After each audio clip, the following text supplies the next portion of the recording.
Hi, welcome to another episode of Hot Takes with me, the Silver Fox.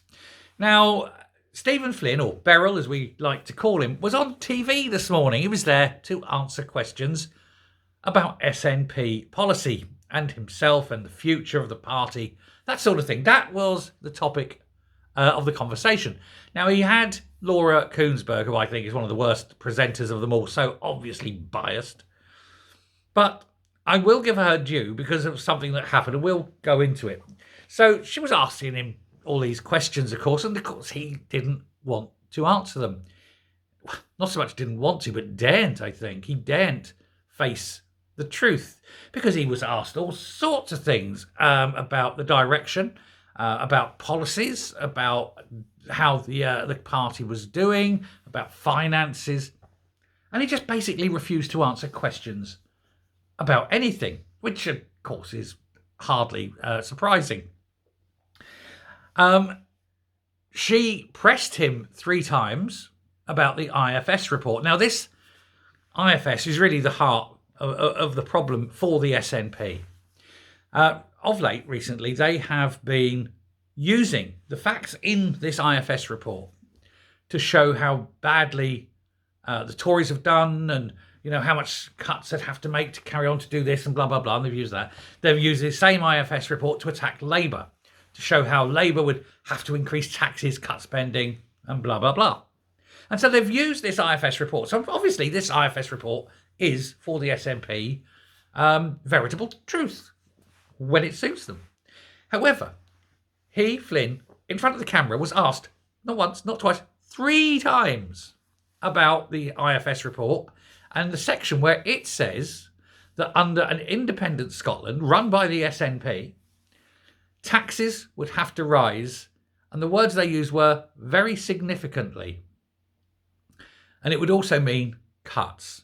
Now, what do they mean by significant tax rises?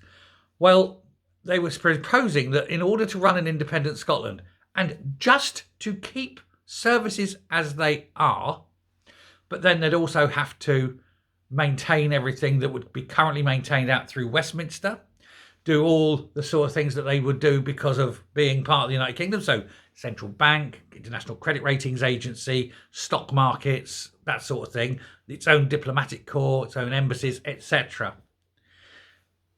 They were suggesting things like VAT would have to go up to 25%. Income tax would have to rise anywhere between 10 and 15% across the board. And so, and this is just the 2 sort of main big taxes. All the other taxes would have to creep up left, right and centre as well.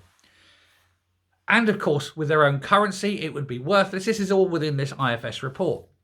They would run into credit problems almost immediately. Their currency would devalue very, very quickly. Even if they said day one, peg it on the pound, it would devalue very quickly. There's all sorts of problems. But all of a sudden, oh no, don't want to talk about that. He wants to talk about something over there. Oh, look, shiny. Look, is that an ice cream van?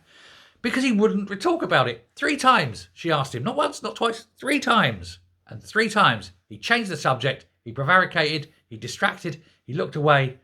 He refused to address the issue. Because he knows that his party are using this IFS report as an attack dog on Labour and Tories, but they don't want to acknowledge the same report when it attacks the SNP. And so he didn't. She ended up telling him off. Not once, twice. Had to tell him off twice. Because every time she talked to him, he said, and he'd start going on and attacking the Tories and Labour. And she would say, look, you're not here to talk about what the Tories and Labour are doing. We're here to talk about you and your party and your policies and your principles and your direction. Wouldn't do it. She asked him about the funding. Refused to talk about it. What was the bloody point of him being there? Beryl was there to fill time and not answer questions. And it goes to show the people of Scotland how very bad it is, how bad an idea it is to have an SNP government who cannot answer very basic questions about what they're doing, where they're going, what their policies are, how much it's going to cost, who's going to pay, what are they going to pay, who are they going to let in, what their plans are to grow the economy, because he refused to answer any of these questions. Possibly he doesn't know. I wouldn't put that past him. He doesn't strike me as being particularly bright. And possibly he knows full well, but knows that if he said to people the answer, People would run to the bloody hills. Now, he was asked other things. He was asked how well Scotland's done, what mistakes that the SNP have made. And apparently, none. For 17 years, everything has been brilliant and everything has worked and not one thing has failed. Practically perfect in every way. It's almost as though Scotland is being run by Mary Poppins and Dick Van Dyke. I don't know which one's Dick, but you can make your own mind up. He was asked about the finances of the party, clammed up. And then when he did attack, and I've got to stress this I must stress because this is gaslighting and they keep doing it. And he keeps talking about the next government will give us an £18 billion cut in funding. There's going to have to be £18 billion of cuts of services.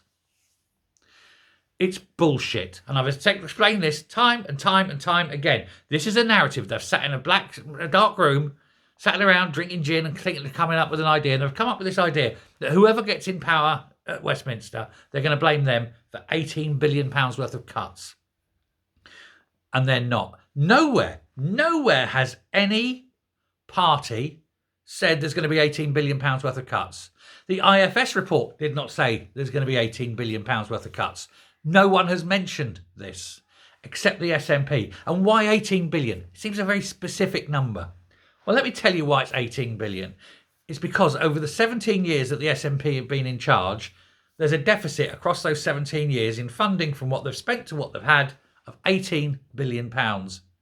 They've lost it. They've wanked this money away and now they need to recoup this. And so the way they're doing it is they're saying, yes, let's not look at the £18 billion we've pissed up a wall. Let's look at the, pretend invented £18 billion shortfall from Westminster, which isn't a thing. So what they're doing, they keep putting this narrative out, these lies, this gaslighting. They're trying to repeat the lie often enough so that people believe it. It's the National Socialist way from Germany in the 30s. Keep repeating the lie, and all the very stupid people will believe it.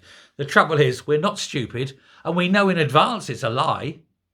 And it doesn't matter how many times they say it, it ain't never going to be true. And so don't ever believe them on this. This isn't a cut from Westminster. This is the 18 billion that they have lost. And he's pushing that narrative today, lying into Laura Kuenberg's face. And nobody at the BBC was picking up on it because they don't really want to highlight it because, that's a party that's against the Tories and the BBC are very anti-Tory. So there we go with that. But, everything he said, complete and utter bullshit. You name it, he couldn't answer it. Fishing, nothing. Net zero, nothing. Decarbonisation, nothing. Wind farms, nothing. Oil industry, he's got to keep shut about oil, isn't he? His party want to get rid of it. There's him, an Aberdeen MP. Oh yeah, zip. There was silence, still as death. Anyway, if you hear a noise in the background, of course, the moment I say he stopped, you might have heard it. It's my dog snoring. Hey-ho. Anyway, thank you very much for listening. Go across to my other website.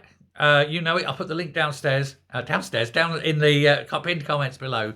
David Coulter, Holyrood 26. Hit the subscribe button and join us there as we go on that particular journey. Anyway, till next time, stay safe, stay well, and I'll speak to you later. Bye.